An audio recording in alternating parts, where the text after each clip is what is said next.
இந்த வீடியோல நம்ம பார்க்க போறது போகர் சித்தர் வரலாறு. மேருமலையை போகர் சுற்றி வந்து கொண்டு இருந்தபோது 9 சித்தர்கள் ஐக்கியமாகி இருந்த இடம் கண்ணில் பட்டது. அவர் மனதில் ஏதோ ஒரு இனம் புரியாத எண்ணம் தோன்ற அந்த சமாதிகளின் முன்பு அன்ன ஆகாரமின்றி அமர்ந்து அவர் மனதை ஒருநிலைப்படுத்தி தவம் இருந்தார். சில காலம் கழித்து சமாதியில் இருந்து 9 சித்தர்களும் அவருக்கு தரிசனம் கொடுத்து இறந்தவர்களை பிழைக்க வைக்கும் காய கல்ப முறையை உபதேசம் செய்தார்கள். இந்த சஞ்சீவி மந்திரத்தை யாரால் மக்களுக்கு நன்மை கிடைக்குமோ அவர்களுக்கு மட்டுமே உபதேசம் செய்ய வேண்டும் என்று கூறி மீண்டும் சமாதியில் ஐக்கியமாகிவிட்டார்கள். பின் போகர் அங்கிருந்து கிளம்பி சிவலிங்கம் உள்ள தலங்களை தரிசித்து வந்து கொண்டிருந்தார். அடர்ந்த காட்டைக் கடந்து வரும்போது ஒரு புற்று அவர் கண்ணில் பட்டது. புற்றின் அருகே சென்றபோது மூச்சுக்காற்று வருவதை உணர்ந்தார். புற்றின் முன்னே ஏன் எதற்கு என்று அறியாமலேயே மனத்தின் கட்டளைப்படி தியானத்தில் அமர்ந்தார். பல நாட்கள் தியான நிலையிலேயே அமர்ந்து இருந்தார். ஒருநாள் காலை பொழுதில் புற்றை உடைத்துக் கொண்டு ஒரு முனிவர் வந்து போகரின் தியானத்தை கலைத்தார். கண்களைக் கூசச் செய்யும் பிரகாசமான முகத்துடன் கூடிய அந்த முனிவரைப் பார்த்ததும் போகர் வணங்கினார்.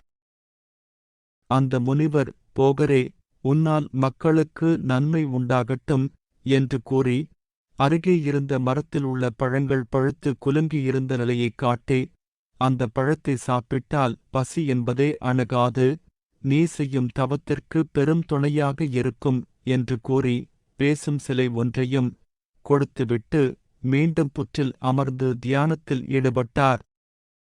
சிலையை கையில் வாங்கிக் கொண்ட போகர் அருகிலுள்ள முனிவர் காட்டிய மரத்தின் பழங்களை எடுத்து சாப்பிட்டார். மனம் மட்டுமல்ல, உடலும் இளமையாக மாறியது.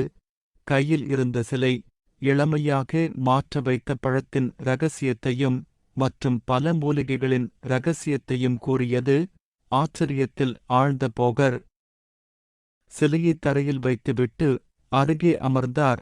அந்த இடத்தில் பள்ளம் ஏற்பட்டு பள்ளத்தில் அந்த சிலை மறைந்தது.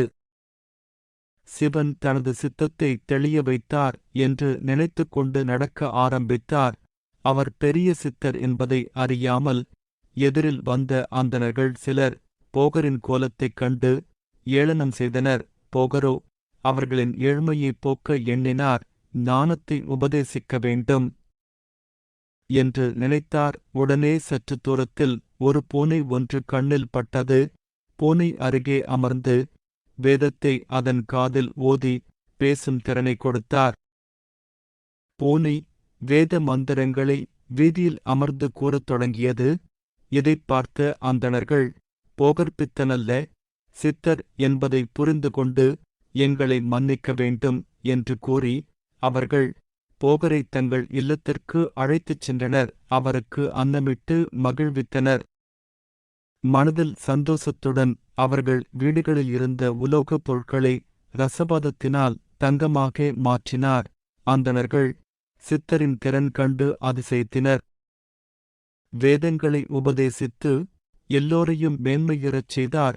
பழனிமலையில் தவம் செய்யும்போது முருகப்பெருமான் அவருக்கு காட்சி கொடுத்து, என்னை விக்கிரகமாக செய்து இந்த இடத்தில் பிரதிஷ்டை செய் என்று கூறி மறைந்தார்.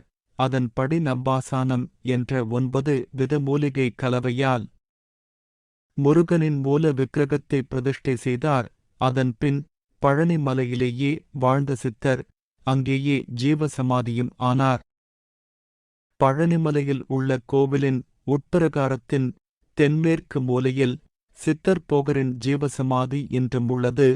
நவக்கிரகங்களில் செவ்வாய் பகவானின் ஆதிக்கம் நிரம்ப பெற்றவர் போகர் சித்தர். செவ்வாய் தோஷம் உள்ளவர்கள் செவ்வாய்க்கிழமைகளில் இவரை வழிபட்டால் செவ்வாய் தோஷம் நீங்கி நல் அருள் பெறுவர்.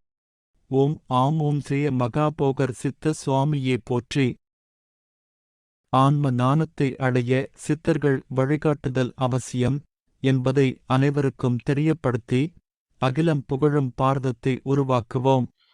போகர் சித்தர் வரலாறு. இந்த வீடியோவை முழுமையாக பார்த்த அனைத்து நல் உள்ளங்களுக்கும் நன்றி. மேலும் தொடர்ந்து இது போன்ற பல வீடியோக்களுடன் நான் உங்களை விரைவில் மீண்டும் வருவேன். தொடர்ந்து வீடியோக்களை பதிவிடுகிறேன். எனக்கு ஆதரவு தரும் அனைத்து நல் உள்ளங்களுக்கும் நன்றி, நன்றி, நன்றி. ஆதரவு தாருங்கள். ஆதரவு தரும் அனைத்து உள்ளங்களுக்கும் கோடான கோடி வணக்கங்கள்.